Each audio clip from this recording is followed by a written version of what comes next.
Hello, I'm the author Maggie Shaw, and here's a short reading from my latest book, The Last Thursday Ritual in Little Piddlington.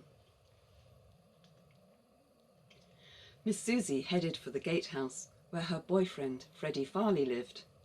They had had a casual relationship for several years, mainly through Susy's efforts. Though Freddie only lived in the gatehouse now, she knew when his daddy died, he would get the rest of the estate too. If she played her cards right, one day all the lodge castle would be hers. The gatehouse was a two-roomed cottage standing among deciduous trees at the entrance to the lodge castle estate. Susy clip-clopped up the short flagstone path and knocked on the heavy dark oak door. When no one answered, she turned the massive wrought iron door handle. The door creaked slowly open. Inside, the cottage was in darkness.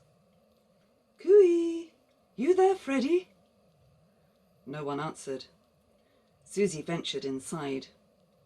The heavy door squealed shut behind her. Heavy maroon velvet curtains and dust deadened any sounds in the room. As Susy's eyes adjusted to the gloom, she looked at the messy living room in disgust. What a tip! He can't have cleaned this place in months. "Freddie!" She took 4 more steps and tripped over 2 legs she hadn't noticed in the shadows. "Ooh, there you are, Freddie. What are you doing under the desk?" "Couldn't find my bed," he replied. He emerged, sleepy-eyed, and turned on the desk lamp. The messy room became bathed in a golden glow. Freddie was a thin, pale, weedy young man with unkempt shoulder-length hair and mousy whiskers which looked like a failed attempt to grow a beard. He wore an unwashed, baggy, tie-dyed purple t-shirt and threadbare loon trousers, both fashion products from an earlier decade. Paint spatters stained his face and clothes. "Catching up on your sleep again, Freddie?" Susy asked and giggled. She moved 2 paintings aside to clear a space on a chair. "Hey, careful with those. What you move them for?" "I was only finding somewhere to sit." "Have you been working on your masterpiece again?" "Yes. How did you know?" "Not everyone has an indigo nose." "Indigo? I only use Prussian blue." Susy sighed and flopped down on the chair she had cleared. Freddie leaned on the edge of the desk beside her.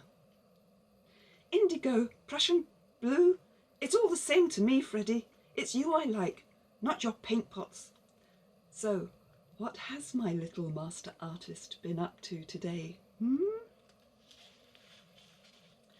Her fingers walked suggestively up his right forearm.